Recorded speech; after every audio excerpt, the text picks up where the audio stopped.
Hello everyone.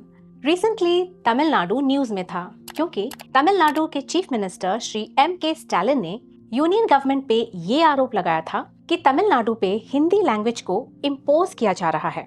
भाषा या language एक ऐसा मीडियम है जिसके माध्यम से दूसरों के सामने खुद के विचारों को एक्सप्रेस करने में मदद मिलती है।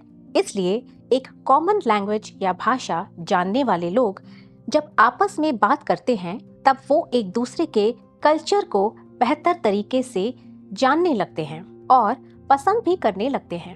इसलिए इंडिया में, जो कि एक मल्टीलिंगुअल नेशन है जिसमें कई कल्चर्स के लोग एक साथ रहते हैं, जितना ज्यादा लोग एक दूसरे की भाषाओं को सीख जाएंगे उतना ही ज्यादा सबकी कम्युनिकेशन और आसान हो जाएगी और नेशनल यूनिटी भी स्ट्रॉन्ग होगी। यूनियन गवर्नमेंट ने समग्र शिक्षा स्कीम से रिलेटेड फंड्स तमिलनाडु को देने से मना कर दिया है। कारण है, तमिलनाडु ने नेशनल एजुकेशन पॉलिसी के 3 लैंग्वेज फॉर्मूला को आज तक भी इम्प्लीमेंट नहीं किया है। 1968 में जब पहली बार भारत में नेशनल एजुकेशन पॉलिसी को इंट्रोड्यूस किया गया था, तभी तमिलनाडु ने 3 लैंग्वेज फॉर्मूला को अपने स्टेट में अप्लाई करने से इनकार कर दिया था। आज तक तमिलनाडु ही हमारे देश का एकमात्र ऐसा राज्य है जो कि 2 लैंग्वेज पॉलिसी को फॉलो करता है। केवल तमिल और इंग्लिश ही सिखाए जाते हैं तमिलनाडु के स्कूल्स में। आपको पता होगा कि इंडिया एक फेडरल स्टेट है।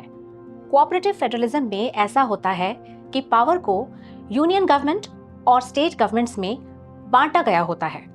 एजुकेशन हमारे कॉन्स्टिट्यूशन में कॉन्करेंट लिस्ट का एक सब्जेक्ट है। इसलिए यूनियन गवर्नमेंट और स्टेट गवर्नमेंट्स दोनों को मिलके एजुकेशन के विषय में डिसीजंस लेने का अधिकार है। तमिलनाडु को अकेले ही एजुकेशन के विषय में डिसीजन लेने का अधिकार नहीं होना चाहिए कि 2 लैंग्वेज पॉलिसी ही फॉलो की जाएगी। तो आइए समझते हैं कि ये 3 लैंग्वेज फॉर्मूला आखिर है क्या।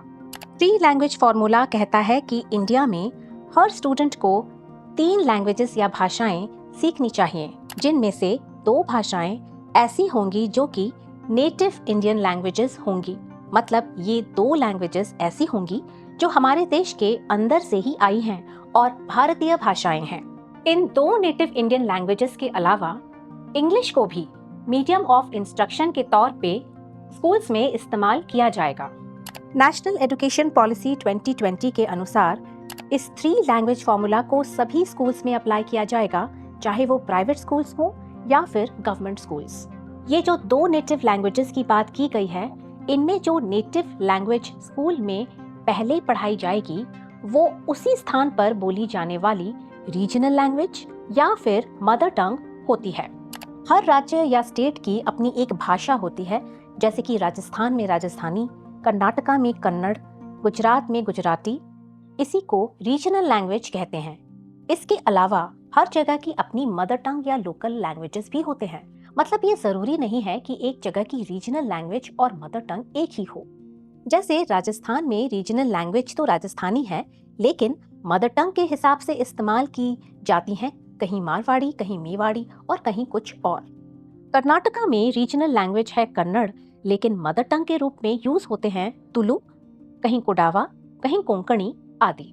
रीजनल लैंग्वेज और मदर टंग को सीखना बच्चों के लिए बहुत ही इजी होता है, क्योंकि वो इन भाषाओं को अपने घर पे सुनते रहते हैं। इसी कारण से 3 लैंग्वेज फॉर्मूला में ये प्रोविजन है कि 5th क्लास तक रीजनल लैंग्वेज या मदर टंग ही स्कूल्स में मीडियम ऑफ इंस्ट्रक्शन के तौर पे यूज होनी चाहिए। अगर 8th स्टैंडर्ड तक या 8वीं कक्षा तक भी ऐसा ही किया जा सके तो उसको भी 3 लैंग्वेज फॉर्मूला में प्रेफरेंस दी गई है। चलो, ये तो हो गई पहली नेटिव लैंग्वेज की बात। अब दूसरी नेटिव लैंग्वेज पे आते हैं। एक स्टेट दूसरी नेटिव लैंग्वेज के तौर पे उस लैंग्वेज को चुन सकता है जो उस प्रांत में तो कुछ खास बोली नहीं जाती है, लेकिन वो लैंग्वेज हमारे भारत के किसी भी दूसरे राज्य में बोली जाती है। इस सेकंड नेटिव लैंग्वेज में हम संस्कृत को भी इंक्लूड कर सकते हैं, जैसा कि कई राज्यों ने किया भी है। नेबरिंग स्टेट्स या पड़ोसी राज्यों में बोली जा रही भाषाओं को भी सेकंड नेटिव लैंग्वेज के तौर पे इंक्लूड किया जा सकता है। एक इम्पॉर्टेंट बात यह है कि एक रीजनल लैंग्वेज या मदर टंग हमें केवल अपने ही राज्य के लोगों के साथ जोड़ती है, लेकिन जब हम एक दूसरे नेटिव लैंग्वेज को सीखते हैं, उसका हमें ये फायदा होता है कि हम देश के दूसरे राज्यों में रहने वाले लोगों से भी आसानी से जुड़ जाते हैं। इसलिए उनके साथ हमारी कम्युनिकेशन आसान हो जाती है। इससे अलग अलग एथनिक ग्रुप्स के लोगों में भी एक यूनिटी की भावना बनी रहती है। लिंग्विस्टिक डिवाइड खत्म हो जाती है। इन ग्रुप और आउट ग्रुप वाली फीलिंग खत्म हो जाती है। तो सोचिए, ये 3 लैंग्वेज फॉर्मूला कितना सोच समझ के बनाया गया है, जिससे इंडिया जैसी मल्टीलिंगुअल कंट्री में स्ट्रॉन्ग नेशनल इंटीग्रेशन बनी रहेगी। अगर हम दूसरे राज्यों की भाषाएं सीख जाते हैं तो हम एम्प्लॉयमेंट अपॉर्चुनिटीज के लिए देश के किसी भी राज्य में जा सकते हैं, क्योंकि लैंग्वेज बैरियर्स खत्म हो जाती हैं। अब माइग्रेशन इतना कॉमन हो गया है, सभी को अपने राज्य से बाहर किसी न किसी काम से तो जाना ही पड़ता है। नेशनल एजुकेशन पॉलिसी 2020 का ये 3 लैंग्वेज फॉर्मूला इसरो के फॉर्मर चेयरमैन श्री कस्तूरी रंगन की एडवाइस से बनाया गया है। श्री कस्तूरी रंगन इंडिया के एक एमिनेंट साइंटिस्ट हैं। उनके अनुसार अर्ली चाइल्डहुड में बच्चे अगर ज्यादा लैंग्वेजेस सीखते हैं तो उनकी कॉग्निटिव डेवलपमेंट अच्छी होती है। छोटे बच्चों में इतनी कैपेसिटी होती है कि वो आसानी से ज्यादा भाषाएं सीख लेते हैं। इसलिए 2 नेटिव इंडियन लैंग्वेजेस को सीखने का प्रोविजन 3 लैंग्वेज फॉर्मूला में रखा गया है। लेकिन तमिलनाडु के chief minister Shri MK. Stalin ने यूनियन गवर्नमेंट पे ये आरोप लगाया है कि नेशनल एजुकेशन पॉलिसी के नाम पे तमिलनाडु पे हिंदी लैंग्वेज को इम्पोज किया जा रहा है। उनके अनुसार हिंदी से तमिल कल्चर को और तमिलनाडु को एक थ्रेट है। यूनियन गवर्नमेंट के एजुकेशन मिनिस्टर ने ये कहा है कि तमिलनाडु नेशनल एजुकेशन पॉलिसी 2020 को लेटर एंड स्पिरिट में इम्प्लीमेंट करे, तभी आगे के फंड्स दिए जाएंगे।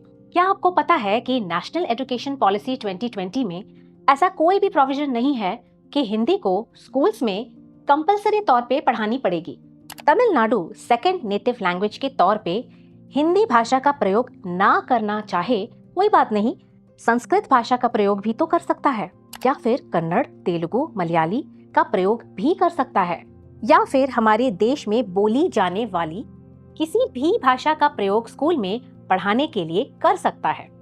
लेकिन नेशनल एजुकेशन पॉलिसी 2020 में इतनी फ्लेक्सिबिलिटी दी जाने के बावजूद तमिलनाडु ने 1968 से लेकर आज तक केवल तमिल और इंग्लिश को ही स्कूल्स में शिक्षा के लिए यूज किए हैं।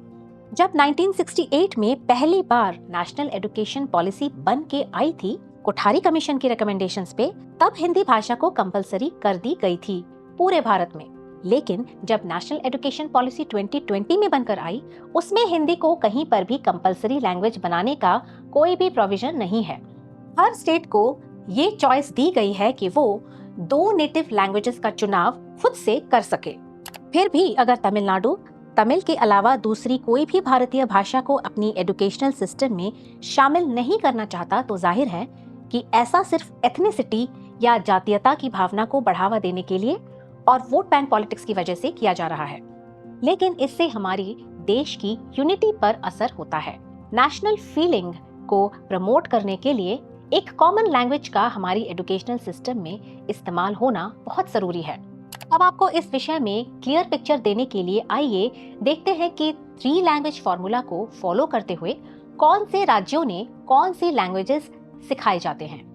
उत्तर प्रदेश में फर्स्ट लैंग्वेज है हिंदी, क्योंकि उत्तर प्रदेश में हिंदी एक रीजनल लैंग्वेज या मदर टंग की तरह से यूज की जाती है। उत्तर प्रदेश में सेकंड लैंग्वेज हो सकती है संस्कृत या फिर उर्दू, पंजाबी, मराठी, कश्मीरी या तेलुगु या मलयालम, नेपाली, सिंधी, बंगाली आदि। यानी भारत में प्रयोग की जाने वाली किसी भी लैंग्वेज को सेकंड लैंग्वेज के तौर पे इस्तेमाल किया जा सकता है।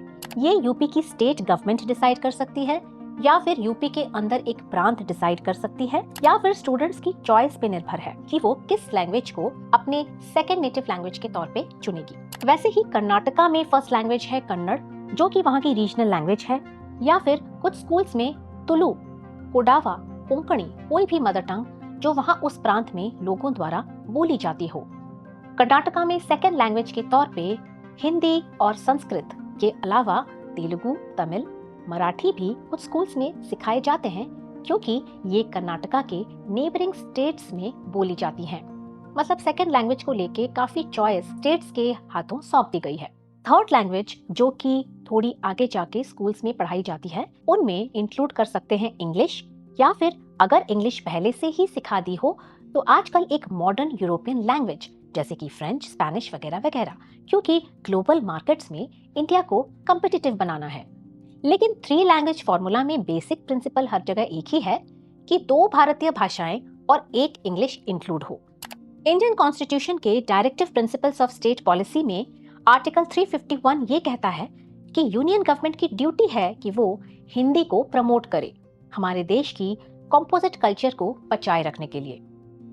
तो ये था हमारा 3 लैंग्वेज फॉर्मूला पे आपके लिए एक वीडियो, जिसमें हमने पूरी कोशिश की है कि आपको इस विषय पे क्लैरिटी दे। कमेंट सेक्शन पे जाके अपने कमेंट्स जरूर लिखें।